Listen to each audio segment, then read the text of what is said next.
Azərbaycan Milli Qurtuluş Hərəkatının ideoloqu və lideri Məmməd Əmin Rəsulzadə 1905-ci ildə Bakıda Koba kimi tanınmış İosif Stalinlə Balaxanı mədənlərində tanış olmuşdu. O zaman Balaxanıda Bakı Petrol Sənayesi İşçilərinin Sindikatı adlı bir təşkilat mövcud idi. Bu yarımlegal təşkilatda Məmməd Əminin əmisi oğlu Məmməd Əli Rəsulzadə katib işləyirdi. Məmməd Əmin Rəsulzadə onun vasitəsilə Stalinlə tanış olmuş və birlikdə Çar rejiminə qarşı mübarizə aparmışdılar. Rəsulzadə Stalin dara düşəndə onun köməyinə çatır, onu etibarlı yerlərdə gizlətməklə təqiblərdən qurtarırdı. Gizli keçirdikləri yığıncaqların yeri polis tərəfindən aşkar edildiyi zaman Məmməd Əmin ilk növbədə Stalini aradan çıxarıb gizlədirdi. Onların arasındakı bu dostluq sonralar haçalandı. Məmməd Əmin Rəsulzadə Müsavat Partiyasına başçılıq etdiyi vaxtlarda onlar artıq ayrı-ayrı cəbhələrdə idilər. Lakin müxtəlif əqidələrdə olsalar da aralarındakı köhnə ünsiyyət hələ də yaşayırdı. Bu 1920-ci ildə Azərbaycan Sovet hakimiyyəti yarandıqda baş verən hadisələrlə təsdiqlənir. 1918-ci ildə Azərbaycan Xalq Cümhuriyyəti yaranır. Həmin dövrdən başlayaraq Rusiya Sovet hökuməti gənc Azərbaycan Respublikasına qarşı təcavüzkar siyasət yeritməyə başlayır. 1920-ci ilin 27 aprelində isə Sovet Rusiyasının 11-ci Qızıl Ordusu hücuma keçərək Azərbaycan Respublikasına təslim olmaq barədə ultimatum verir. Dövlətçilik baxımından hələ möhkəmlənməmiş Azərbaycan dövləti 27 apreldə çıxılmaz vəziyyətdə qalır. Parlamentin fövqəladə iclasını çağıraraq Rusların ultimatumunu müzakirə etməyə başlayır. Güclü ordusu olmayan Azərbaycan parlamenti təslim olmaqdan başqa heç bir çıxış yolu qalmadığına görə təslim olmaq barədə qərar çıxarır. Bu qərarda Rusların qarşısında bir sıra şərtlər irəli sürülmüşdü. Qərarın 5-ci maddəsində göstərilirdi ki, təşkil olunacaq müvəqqəti kommunist hökuməti Azərbaycan hökumətinin və parlament üzvlərinin toxunulmazlığına təminat verməlidir.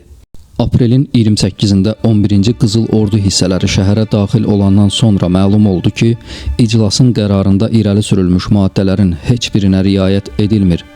Buna görə də şəhərdəki özbaşınalıqdan istifadə edərək hökumət üzvlərindən və varlılardan bəziləri aradan çıxıb gizlənməyə imkan tapdılar. Lakin qaçmağa imkan tapmamış vəzifəli adamlar və varlılar həbs edilib həbsxanalara doldurulur. Məmməd Əminlə müsavatçı Abbasqulu Kazımzadə isə paytaxtdan uzaqlaşıb Lahıca gedirlər. Xalqın görkəmli generalları Səməd bəy Mehmandarov və Əliağa Şıxlınski həbs olunurlar.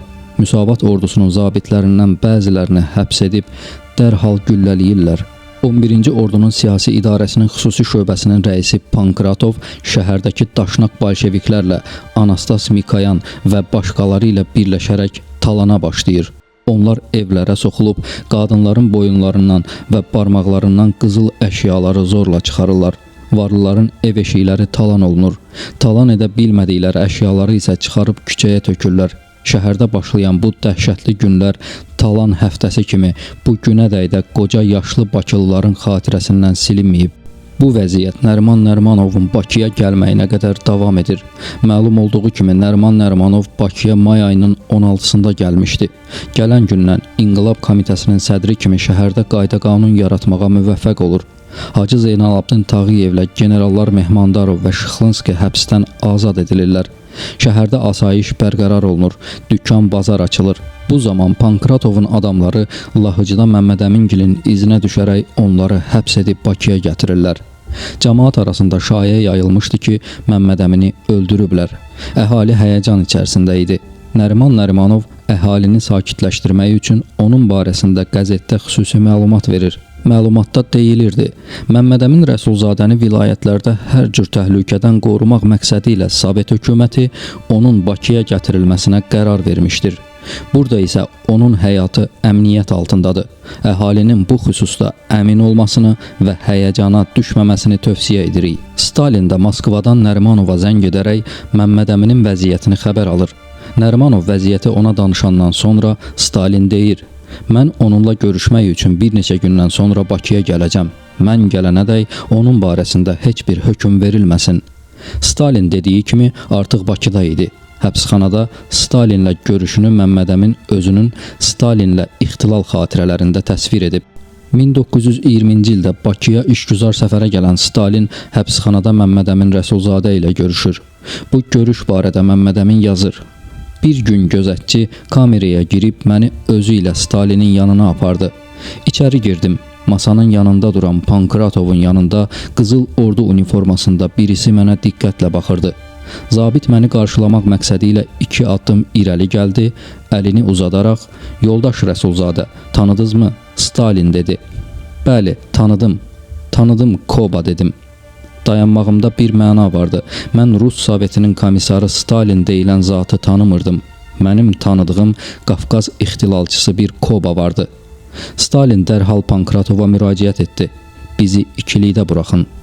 Pankratov çıxandan sonra Stalin mənə "Çətin günlərdə bərabər çalışdıq, indi isə toqquşduq" dedi. Mən isə "Dünya belədir, hər şey ola bilər" dedim. "Dosyenizi gördüm, vəziyyətiniz çox pisdir" dedi. Mən bir ləhzə onun gözünün içinə baxdım.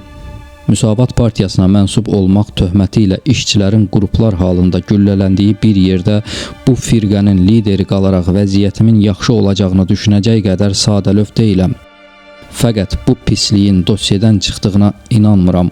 Çünki vəziyyətimin pisliyini isbat edəcək dosyadan xəbərim yoxdur. Stalin mövzunu dərhal dəyişdirdi. "Mən bunun üçün gəlməmişəm" dedi. "Bura gəlincə məhbus olduğunuzu öyrəndim. Sizinlə görüşəcəyimi yalnız doktor Nərimana söylədim" deyəndən sonra sözünə davam etdi. "Buradakılar, yəni yerli kommunistləri nəzərdə tuturdu. Sizdən qorxurlar. Bir qismi Müsavat rəisi öldürülməlidir deyir. Bir qismi də yox, ömrü olduqca həbsdə qalsın təklifini edir. Fəqət mən bu iki ehtimalın heç birisini rəva görmürəm. Siz köhnə mübarizə yoldaşısınız. Ziyarətimin yeganə səbəbi də budur. Çar istibdadına qarşı mücadilələrinizi, sizin inqilabi hərəkatdakı rolunuzu və əhəmiyyətinizi bilirəm. Bu inqilab üçün gərəkli bir şəxsiyyət olduğunuzu təqdir edirəm. Siz nə öldürülməli, nə də ömür boyu həbsxanada çürüdüləcək bir insan deyilsiz. Məncə sizə azadlıq verilməlidir. İstəsəz burada qalın, istəsəz mənimlə bərabər Moskvaya gedək. Bunu mən sizə şəxsən tövsiyə edirəm. Çünki buradakılar sizi rahat buraxmayacaqlar və zühur edəcək hər hansı bir hadisəni bəhanə edərək sizi məsuliyyətə çəkəcəklər. İstəsəniz, dünyanın seçdiyiniz hər hansı bir tərəfinə gedin. Bir sözlə, azadsız. Düşünün, daşının, bəlkə də bizimlə əməkdaşlıq etdiniz." Stalinin Rusiyadan bəhs açan rəsmi müqəddiməsindən, köhnə mücadilə dostluğundan bəhs edən səmimi bir söhbət ədasına çevrilən bu ifadəsinə eyni şəkildə cavab vermək lazım idi. Bu qədər hadisə olub bitdikdən sonra əməkdaşlıq müzakirə mövzusu ola bilməz yoldaş Koba dedim. Məmmədəmin Rəsulzadə Azərbaycanda baş vermiş hadisələri, xüsusilə 1918-ci ildə Bakıda Şamuyan tərəfindən qızışdırılmış dəhşətli soyqırımı barədə ətraflı danışır. Stalin onu dinlədikdən sonra deyir: "Bəli, haqlısınız. Biz gərək 1918-19-cu ildə Şamuyanı buraya göndərməzdik." Bir saatdan çox çəkən söhbət qurtarmaq üzrə idi. Stalin söhbəti praktik bir nəticəyə gətirmək məqsədi ilə sözü təkrar bizim hürriyyətə gətirdi. Bakıda qalmağıma yoxsa Moskvaya getməyimə üstünlük verdiyimi öyrənmək istəyirdi.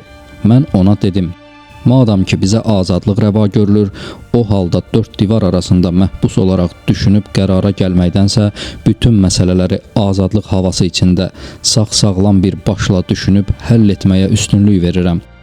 Lakin Moskvaya yola düşmək ləngiyirdi. Bundan narahat olan Rəsulzadə öz narahatlığını Pankratov vasitəsilə Stalinə çatdırır. Stalin yenə Pankratov vasitəsilə bu sözləri Məmmədəminə çatdırır. "Mən hələ bir neçə gündə buradayam. Siz mənimlə bərabər Moskvaya gedəcəksiniz. Sizi Moskvaya gedəcəyimiz gün azad buraxacaqlar. İstəsəz ailənizi də özünüzlə bərabər götürə bilərsiniz. Moskvada tamamilə azad olacaqsınız. Məmmədəli ilə Abbasqulu Kazımzadə də sizinlə bərabər gedəcəklər." Məmmədəmin Rəsulzadənin gözlədiyi azadlıq günü gəlib çatdı. Amma Abbasqulu azad edilməmişdi. Deyildiyinə görə onun haqqında çoxlu məktub gəldiyindən yerlilər onun Moskvaya getməyinə etiraz etmişdilər. Doğrudur, bu xəbərdən Məmmədəminin keyfi biraz pozuldu. Lakin Stalinin onlar haqqında belə alicənablığı onu ruhdan salmadı. Stalinin onun haqqında keçmiş mübarizə yoldaşı kimi ağız dolusu danışması heç gözləmədiyi halda onda xoş təəssürat yaratmışdı. Məsələ orasında idi ki, Nəriman Nərimanov da onun haqqında eyni fikirdə idi. İndi onlar iki zidd cəbhədə durduqları halda insan kimi öz insaniyyətliklərində möhkəm idilər. O, Bahadur və Sona romanı barədə yazmış olduğu səmimi məqaləni heç zaman unutmamışdı. Məmmədəmin və Məmmədəli ailələri ilə görüşüb dəmir yol vağzalına gəlirlər. Nəriman Nərimanov da Stalini yola salmağa gəlmişdi. Yolda Stalinə xidmət edəcək adamlar Stalinin vaqonuna qoşulmuş ikinci vaqonda gedirdilər. Məmmədəmingil də bu vaqonda yerləşdilər. Qatar Moskvaya çatanadək Stalin onları tez-tez öz vaqonuna çağırır, söhbətləri gecə yarısına qədər davam edirdi. Birlikdə içir, yemək yeyirdilər. Stalin Sibirdə sürgündə olarkən keçirdiyi günlərdən danışırdı. Sonbaharın xoş günlərindən birində onlar Moskvaya çatdılar. Məmmədəmin Rəsulzadə 2 il Moskvada qaldı. Stalinin köməyi ilə o, Stalinin komissar olduğu Millətlər Komissarlığının orqanı olan Jizn Nasionalnisti qəzetində öz məqalələri ilə əməkdaşlıq edirdi. Bundan başqa Stalinin köməyi ilə Elmlər Akademiyasında işə düzəlmişdi. Burada o, görkəmli şərqşünas alim Marri ilə yaxından tanış olur. Şərqşünaslıq institutunda professor kimi çalışır. Bununla belə o, bütün gün Rusiyadan necə azad olmaq barəsində düşünürdü. Nəhayət bir gün Stalinə deyir: "Mən nə vaxt xaricə gedə bilərəm?" Stalin biraz fikirləşəndən sonra deyir: "Heç vaxt." O belə cavabdan durduğu yerdə sarsılır. "Bu necə olur? Axı özün demişdin ki, bəyəndiyin ölkəyə gedə bilərsən." "Demişəmsə, deməmiş olum. Bu fikri bir dəfəlik başından çıxar." Stalinin onunla belə danışmasının səbəbi vardı.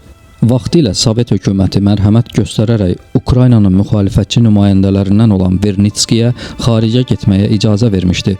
O isə xaricə gedəndən sonra Sovet quruluşu, Sovet adamları barədə antisovet çıxışlar etməyə başlamışdı. Bundan sonra xaricə adam göndərmək qadağan olundu.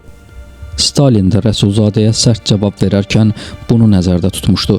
Stalindən bu cavabı alan Rəsulzadə öz-özünə yol açmaq barədə düşünməyə başlayır. Moskvadakı tatar dostlarından eşitmişdi ki, Leningraddan Fin körfəzi ilə Finlandiyaya keçmək olur. Buna görə də işlədiyi Şərqşünaslıq institutundan bir aylıq məzuniyyət götürür, güya əlindəki elmi əsərin üstündə işləyərkən ona Leningrad kitabxanalarında çalışmaq lazım gəlir. Bu məqsədlə Leningrada yola düşür. Leningradda gözdən pərdə asmaq üçün gündə bir neçə saat kitabxanada işləyir. Qalan vaxtlarda isə Moskvadakı dostlarının ona məsləhət gördükləri Fin körfəzi ətrafında yaşayan tatar qayıqçıları ilə görüşüb Fin körfəzini keçmək barədə sövdələşir. Nəhayət günlərin birində balıqçı qayığı ilə yağışlı, dumanlı bir gecədə Leningradı tərk edir. Min əziyyətlə çəkinə-çəkinə Finlandiyaya tərəf keçəndən sonra Almaniyaya getmək imkanı yaranır. Oradan Fransaya, Fransadan da Türkiyəyə. İstanbula çatıb rahatlanandan sonra birinci növbədə Stalinə məktub yazır. Məktub çox uzundur, amma ondan qısa bir hissəni sizə təqdim edirəm.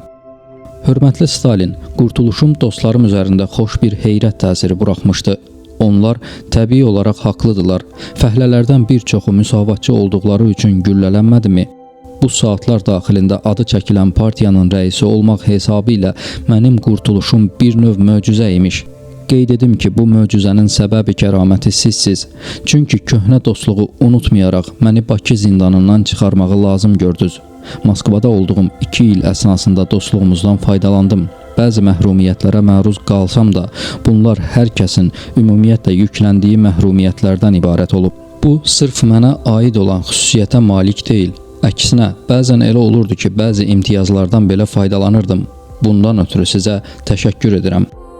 Moskvadan ayrılarkən sizinlə görüşə bilmədim, çünki Rusiyanı gizlicə tərk etməyi qərarı almışdım.